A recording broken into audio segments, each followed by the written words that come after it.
자, 마태복음 21장 10절부터 13절까지 말씀 다 함께 합독합니다. 예수께서 예루살렘에 들어가시니 온 성이 소동하여 이르되 이는 누구냐 하거늘 무리가 이르되 갈릴리 나사렛에서 나온 선지자 예수라 하니라. 예수께서 성전에 들어가사 성전 안에서 매매하는 모든 사람들을 내쫓으시며 돈 바꾸는 사람들의 상과 비둘기 파는 사람들의 의자를 둘러보시고 그들에게 이르시되 기록된 바 내 집은 기도하는 집이라 일컬음을 받으리라 하였거늘 너희는 강도의 소굴을 만드는도다 하시니라. 한번 따라하시기 바랍니다. 교회의 시스템을 믿음으로 세우는 사람. 오늘 교회의 시스템을 믿음으로 세우는 사람. 그것이 바로 하나님이 원하는 사람인 줄 믿으시기 바랍니다. 이 컴퓨터 용어 중에 버그라는 말이 있어요. 버그요. 오동작을 일으켰을 때 버그가 있다. 버그가 생겼다. 그래요. 이 말의 유래를 보면 원래 컴퓨터 처음 개발을 했을 때 진공관으로 컴퓨터가 만들어져 있어요. 지금은 막 요만한 칩으로 다 바뀌어 있어서 컴퓨터가 뭐 이렇게 조그마죠. 정말 이렇게 손 안에 드는 컴퓨터인데 처음에 이렇게 진공관으로 컴퓨터를 만들었을 때는 컴퓨터가 이 집체만 했어요. 그래서 컴퓨터 안을 사람들이 이렇게 돌아다녔어요. 그 정도로 컴퓨터가 마크1이란 큰 컴퓨터가 있었어요. 1944년인가 45년인가 하버드 대학에서 한 연구가 그걸 만들었죠. 그래서 마크1, 마크2 그게 최초의 컴퓨터 그 시리즈예요. 그레이스 호프라는 사람이 만들어서 그 큰 컴퓨터를. 컴퓨터가 오동작을 일으키면 이제 들어와서 이제 보는 거예요. 컴퓨터 안으로 들어가서 막 진공관이나 뭐 문제가 있나 이게 설리를 보는. 이 버그란 말이 왜 생겼냐면 컴퓨터가 자꾸 오동작을 일으키는 거예요. 그래서 컴퓨터 안에 들어가서 보니까 벌레 때문에 너무 크다 보니까 나방이나 모기인지 뭔지 모르겠지만 벌레가. 근데 그 오동작을 일으킨 벌레가 정말 그 스미소니언 박물관에 있다고 합니다. 최초의 컴퓨터에 그 오동작을 일으킨. 그래서 그 버그, 벌레라 하잖아요. 버그란 말이 그렇게 유래된 거예요. 버그. 그러니까는 시스템에 버그가 생기면 오동작을 일으키는 거죠. 갑자기 시스템이 멈추거나 잘못된 동작을 막 일으키는 거죠. 제가 왜 시스템에 대한 얘기를 드리냐면요. 이게 되게 중요한 용어 중에 하나라고 저는 생각해요. 우리 인생에 있어서 아주 중요한 용어라고 생각해요. 시스템이라는 거. 주님이 원래 우리에게 주신 시스템이요. 복을 받는 시스템인 줄 믿으시기 바랍니다. 이게 중요하다는 거예요. 어떤 시스템을 만들었는데 그 시스템 자체가 그 시스템대로 살면 뭐예요? 항상 복을 받는다고요. 항상. 복 받는 시스템이요. 그게 주님께서 우리에게 주신 그 선물과 같은 거예요. 성경의 이야기는요. 복 받는 시스템을 하나님이 형성한 걸 알려주세요. 에덴 동산이요. 복 받는 시스템이에요. 그죠? 그 안에서 뭐 모든 것을 누릴 수 있는 천국과 같은. 그래서 에덴 동산이라고 하잖아요. 근데 죄를 지면서 쫓겨나죠. 다시 하나님은 복 받는 시스템을 만들고자 했어요. 그래서 누굴 불러요? 아브라함을 부르십니다. 그게 시작이에요. 창세기에 다시 하나님 시작하시는 거예요. 복 받는 시스템 만들어 주려고. 아브라함부터 시작해가지고 이스라엘 민족을 형성하는 하나님. 근데 하나님이 하나님을 믿는 민족을 형성하는데 어떤 시스템을 형성해요? 모세를 통해서 말씀을 줘요. 이 말씀대로 지키고 살면 복을 받을 것이다. 그런데 말씀대로 못 지키고 살아요. 하나님께서 성막을 주시고 예배를 드리게 하십니다. 제사의 시스템을요. 그 시스템을 허락해 주신 거예요. 그래서 그것이 솔로몬 때 성전을 지면서 그 복받는 시스템은 그대로 유지되어 원래 하나님이 주신 거예요. 말씀을 주셨고요. 계명을. 말씀대로 살아야 됨을 알고 그러나 인간이 연약한 걸 아셨죠. 아담과 하와의 창조부터 시작해서 이 인간이 계속 연약해서 그 문제가 생기는 것들을 알게 된 거예요. 그래서 주님은 이런 시스템까지 주신 거예요. 그래서 양을 잡아 제사를 드리고 제사함을 받고 다시 복을 받는 시스템을 살 수 있도록 근데 이 시스템을 버그가 생기기 시작한 거죠. 우리가 이 모세오경 되게 중요하다 그러잖아요. 창세기, 출애굽기, 레위기, 신명기. 이 마지막 신명기서에 보면 하나님께서 이스라엘 백성들에게 하신 말씀이 있어요. 그 많은 사람들이 이게 복받는 말씀이다 그래서 되게 좋아하죠. 그게 신명기 말씀이요. 28장 2절에서 6절이요. 내가 내 하나님 야훼의 말씀을 청종하면 이 모든 복이 내게 임하며 내게 이르리니 성읍에서도 복을 받고 들에서도 복을 받을 것이며 내 몸의 자녀와 내 토지의 소산과 내 짐승의 새끼와 소와 양의 새끼가 복을 받을 것이며 내 강주리와 떡반죽 그릇이 복을 받을 것이며 내가 들어와도 복을 받고 나가도 복을 받을 것이니라. 모세를 부르시면서 주님께서 시내산에서 말씀 주셨고요. 성막을 짓게 하셨고 예배 공동체를 형성하셨고 마지막 가나안 입성을 두고서 모세가 하나님 말씀을 전한 거예요. 복받는 시스템이에요. 들어가도 복을 받고 나가도 복을 받고 내 떡강주리와 자녀와 소산과 모든 것이 복을 받을 것이다. 그 주님이 다 만들어준 시스템이에요. 그게 성경이 말하는 거예요. 근데 문제는 버그가 생기기 시작한 거예요. 벌레가요. 버그가 오동작을 일으키기 시작한 거. 그게 이번 주간에 한 주간에 지금 말씀을 나눈 내용들이에요. 지금 요약해서 인간의 이권이 들어오고 인간의 탐욕이 들어오고 그 버그가 벌레가 들어오면서요. 영혼의 시스템도 문제가 생기고 주님이 주신 이 시스템에 또 문제가 생긴 거예요. 성전이 성전의 기능을 잃어버렸고요. 그 버그가 들어와서 오동작을 일으키면서 성전의 주인이 하나님이 아니라 사람이 되는 그런 문제가 발생된 거죠. 문명이 아무리 발달해도 이 인간의 몸을 만들기는 어려워요. 그래서 로봇을 계속 지금 만들고 있잖아요. 인공지능을 만들고 로봇을 만드는데 여러분 이 손이요. 여러분 이 손이 이렇게 보면 그냥 되게 그냥 단순해 보이잖아요. 아무리 로봇을 잘 만들어도요. 이 손처럼 지금 못 움직입니다.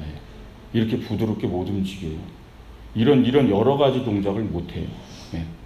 그리고 내가 힘을 주고 싶은 이 단계요. 이 무한한 강도를요. 로봇이 만들지 못해요. 내가. 그러니까 이 손 하나만 보더라도 인간이 따라할 수 없는 어마어마한 동작들을 지금 하고 있거든요. 못 만들어요. 이렇게 못 만듭니다. 이런 움직임을. 이런 강도를. 이 온몸은 하나님이 우리를 만들어 주신 거거든요. 어떻게 보면 이 인간의 몸만 보더라도요. 어마어마한 걸작품이라는 걸 알 수 있어요. 인간이 어떤 창조물을 지금 만들어도요. 이 액기손가락 하나 움직임을 이걸 못 만듭니다. 지금도 못 만들어요. 이렇게 움직일 수 있는 걸 아무것도 못 만들어요. 이런 동작을. 그런데 이런 위대한 그 놀라운 육체의 몸과 이 만들어주신 우리 몸이 영혼은 말할 것도 없다라는 거예요.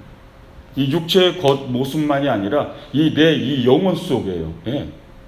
이 영혼 속에 보이지 않는 이 영과 우리의 정신과 이 움직임이요. 이 내면이요. 이 세계 역시 하나님이 창조하신 걸 믿으시기 바랍니다. 하나님이 창조해 주신 거예요. 이것 또한.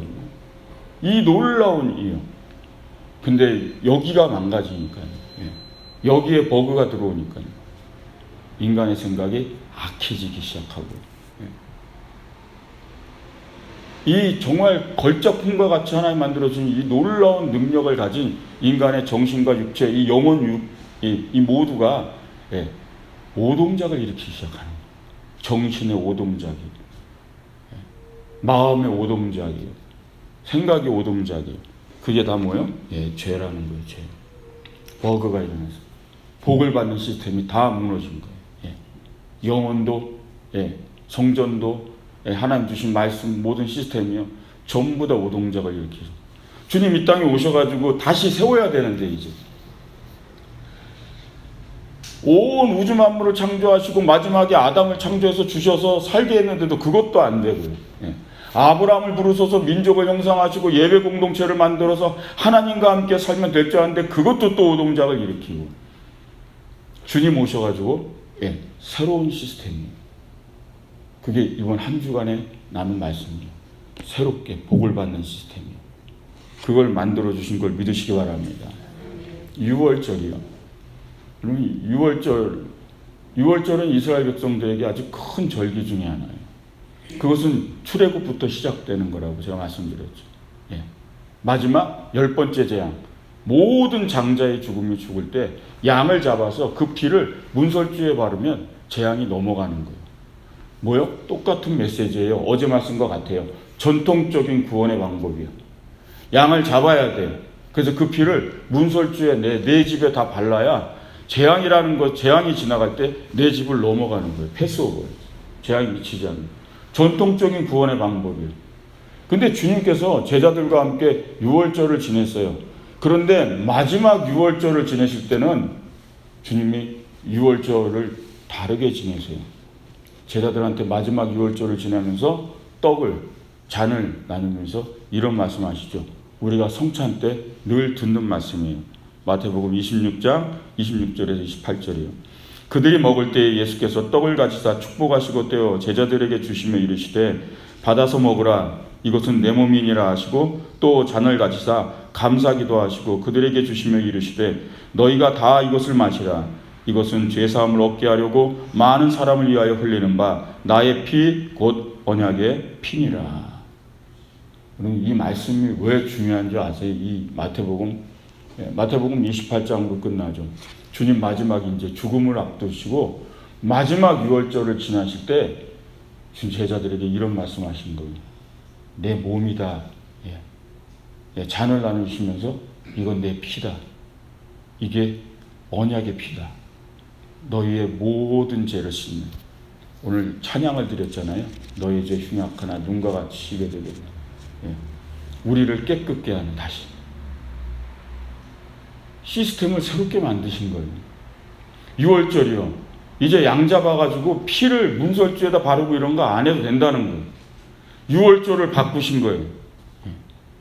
더 이상 양을 잡아 피를 바라 그래야 재앙이 넘어가는 것이 아니라 그럼 그 언약의 피 예수 그리스도의 몸과 흘리신 보혈 그것을 믿을 때 재앙이 넘어가는 줄 믿으시기 바랍니다.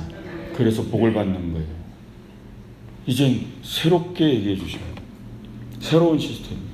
그리고 친히 6월절에 어린 양이 되신 거예요. 주님이 그 어린 양이 6월절에 내가 친히 그 양이 됐다라는 거예요. 그래서 주님의 피, 주님의 보혈을 우리가 마시잖아요. 기념하는 거예요. 그래서 주님의 그 6월절, 마지막 6월절을 믿음으로 받아들인 자예요. 주님의 보혈의 은혜로 내가 다시 살았다라는 것을. 내가 또 버그를 일으킬 수밖에 없는 사람인데, 또 인생을 살다가 또 오동작을 할 수밖에 없는 사람인데, 그런데 성찬에 떡을 떼고 성찬에 잔을 마실 때마다 주님의 보혈의 은혜를 믿는 거죠. 믿음의 시스템이요. 재앙이 넘어가는 줄 믿으시기 바랍니다. 이젠 믿음으로 살라는 거예요. 주님께서 우리를 창조하시고 보신 거예요. 죄를 떠나지 못하는 늘 오동작을 일으키는 영혼육 모든 곳에 오동작을 일으켜가는 우리의 모습을 보면서 주님께서 새롭게 우리에게 주신 시스템이 뭐냐면 바로 믿음의 시스템인 줄 믿으시기 바랍니다. 믿음으로 살라는 거예요. 이제 믿음의 유월절을 지키라는 거죠. 믿음의 유월절. 그래서 지금은 소를 잡고 양을 잡는 게 아니에요. 그런 제사가 다 사라졌고 그런 규례와 절기가 다 사라졌어요. 그러나 그 정신은 남아있는 줄 믿으시기 바랍니다. 왜? 주님이 다 하신 거예요. 주님이 어린 양이 되셨고 주님이 유월절 양이 되셨고요. 주님이 번제의 양, 주님이 속건제의 양, 그 양이 다 되신 걸 믿으시기 바랍니다. 그걸 믿는 이제 믿음의 시스템을 살라는 거예요. 복을 받는 시스템을 또 주셨는 걸 믿으시기 바랍니다. 또 다시 만들어 주셨어요. 복 받는 시스템을. 믿기만 하면 복을 받는다고 이제. 어려운 것도 아니에요. 이제는 뭐 하라고요? 믿기만 하라고요. 예수님의 십자가의 대속의 은혜를 믿기만 하라고요. 나를 위해 피 흘려 죽으신 주님, 내 죄가 염털같이 깨끗이 씻어진다는 주님 앞에 나오면 내가 진 지혜, 그 진홍빛 같은 그 어둠의 모든 죄들이 깨끗이 씻겨진다는 그것을 믿기만 하면 된다고요. 근데 지금 그것도 안 되는 거예요. 이렇게 새로운 시스템을 만들어줬는데 이제 뭐요? 믿기만 하면 된다는데 안 믿어요. 지금 우리가 이 시대를 살고 있는 거예요. 우리 인간이 어떤 모습인가를 우리는 정말 주님 앞에서, 말씀 앞에서 늘 나를 비춰봐야 돼요.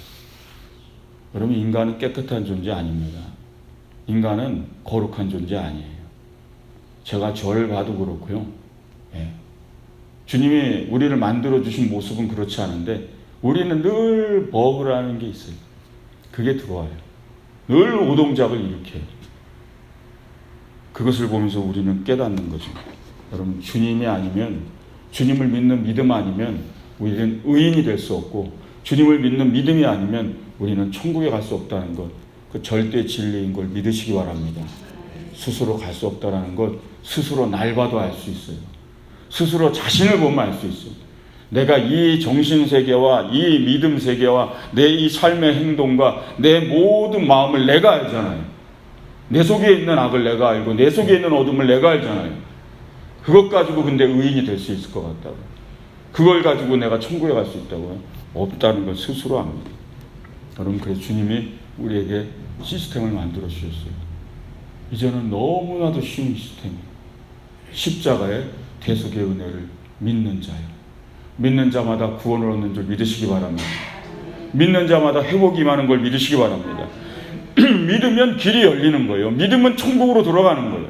믿으면 영혼의 새로운 세계가 열리는 거고요. 내가 믿으면 하나님의 말씀이 오늘도 임하여 복받는 시스템으로 사는 줄 믿으시기 바랍니다. 언제나 하나님은 우리를 생각할 때 어떻게 복을 받으며 사는가, 복된 삶을 사는가를 생각하는 겁니다. 여러분, 그게 주님의 우리를 향한 마음인 줄 믿으시기 바랍니다. 그럼 복을 받으셔야 돼요. 복받는 시스템을 이미 주셨고 계속 주시는 거예요. 여러분, 요한복음 2장에도 동일한 이 말씀이 있다 그랬죠. 요한복음 2장에 이 성전 정화 사건이 이렇게 22절에 말씀을 마칩니다. 죽은 자 가운데서 살아나신 후에야 제자들이 이 말씀하신 것을 기억하고 성경과 예수께서 하신 말씀을 믿었더라. 요한복음 2장 가나의 혼인잔치 이후 성전 정화 사건을 했다 그랬잖아요. 그리고 요한이 기록한 시점이에요. 그땐 몰랐다라는 거예요. 가나안의 혼인잔치, 물을 포도주로 만든 기적의 사건이 뭔지, 성전 정화를 하면서 왜 비둘기 파는 자, 재물 파는 자를 쫓아내고 왜 환전상을 쫓아내고 하나도 제자들이 몰랐어요. 왜 저러시는지, 왜 분노하시는지, 성전 위에 돌 하나 도리에도 남지 않을 거다, 막 이런 말을 막 왜 하셨는지. 요한이 나중에 복음서를 기록하면서 주님이 뭐요? 죽은 자 가운데서 뭐요? 다시 부활하신 후에야 제자들이 깨달았다는 것. 그리고 그걸 기억하고 성경을, 이 복음서를 기록한 걸 믿으시기 바랍니다. 부활을 목격한 후에야 깨달았다는 것. 주님이 다시 살아나신 후에야 깨달았다는 것. 내가 3일 만에 부활하리라. 성전을 헐라. 내가 3일 만에 이 성전을 세우리라. 그 말씀이 무슨 뜻인지 다 이해했다라는 거고. 새로운 시스템을 하나님께서, 주님께서 우리에게 주고 가셨다라는 것. 마지막 6월절이 어떤 의미였는지, 왜 내 잔을, 왜 내 몸을 마시라, 내 몸을 먹으라, 왜 내 잔을 마시라 하셨는지 그 말씀을 다 이해하게 됐다라는 거예요. 오늘의 말씀을 꼭 기억하시기 바랍니다. 믿음의 시대를 이제 살아야 돼요. 이제는 복받는 시스템이에요. 믿음으로 복을 받는 시스템이에요. 믿으면 돼요. 그런데 이 시대에 사단은 또 움직입니다. 우리의 믿음을 흔들기 시작해요. 네. 이게 복받는 시스템이라 이제 이거를 공격하고 이걸 흔드는 거예요. 그래서 믿음이 연약하면 어떻게 돼요? 또 넘어지는 거예요. 믿음이 없으면요, 또 등을 돌리기 시작하고, 믿음이 연약해지면 불신이 또 형성이 되고, 복을 받는 시스템이 또 흔들리고 또 흔들리는 거. 언제까지 우리가 이것을 반복할까요? 성경의 역사요. 역사 속에서 중요한 진리를 마음에 새기고, 이제는 내가 오늘도 복을 받을 수 있는, 지금 이 시간도 복을 받을 수 있다는 걸 믿으시기 바랍니다. 4일간의 말씀을 정리합니다. 여러분, 교회의 기능을 회복하는 사람 되시기 바랍니다. 교회의 본래의 기능은요, 복받는 기능이에요. 영혼이 회복되는 기능이에요. 이곳에 어떤 아픔을 가졌든 어떤 고통을 가졌든 어떤 죄를 가졌든 어떤 어둠을 가졌든 교회에 오면 회복되는 역사가 일어나는 걸 믿으시기 바랍니다. 그게 교회의 진정한 기능이에요. 들어가도 나가도 복을 받는 것이 교회의 기능인 줄 믿으시기 바랍니다. 그것이 하나님이 주신 시스템이에요. 회복되어야 돼요. 두 번째요. 주님이 주인이 되어야 되는 거예요. 교회의 주인을 주님으로 모시는 교회, 그 교회가 복을 받는 줄 믿으시기 바랍니다. 교회는 주님이 통치하셔야 되고 주님이 다스려야 되고 성전에는 하나님이 계셔야 되는 거예요. 성전에는 사람이 있어서는 안 돼요. 사람의 소리가 가득하고 사람의 이권과 사람의 욕망이 가득하면 그것은 더 이상 교회의 주인이 아닌 거예요. 교회의 주인이 하나님을 모실 때 복을 받는 줄 믿으시기 바랍니다. 그게 주님이 복 받는 시스템이었던 거예요. 내 인생의 주인, 내 가정의 주인, 내 일터의 주인 다 주님으로 모시면 복을 받는 줄 믿으시기 바랍니다. 예, 복 받는 거 다 말씀드리는 거예요. 세 번째 뭐요? 변화를 위해 제물이 되라 그랬죠. 예. 변하지 않아요. 인간은 안 변합니다. 정말 사람처럼 안 변하는 게 없어요. 예, 제가 누굴 보고 얘기하냐면 절 보고 얘기하는 거예요. 진짜 사람은 안 변해요. 예. 사실 그것 때문에 많은 생각을 했어요. 주의 종이 되는 걸 포기하는 생각을 늘 해왔어요. 신학교 4년 졸업할 때까지도, 전도사의 사역을 할 때까지도, 목사 안수를 받고 나서도요, 끝없이 갈등한 이유 중에 하나가 그거예요. 사람 잘 안 바뀌어요. 그래서 주의 종을 할 것인가 말 것인가를 늘 갈등하게 된 것 중에 하나가, 가장 중요한 건 이거예요. 내가 변하지 않으니까. 내가. 여러분들도 이젠 거기에 집중해야 돼요. 근데 변화가 이루어질 수 있어요. 재물될 때요. 재물되는 법을 배우시기 바랍니다. 주님이 십자가에서 가르쳐 주신 거예요. 예. 죽어도 다시 살 수 있는 길. 예.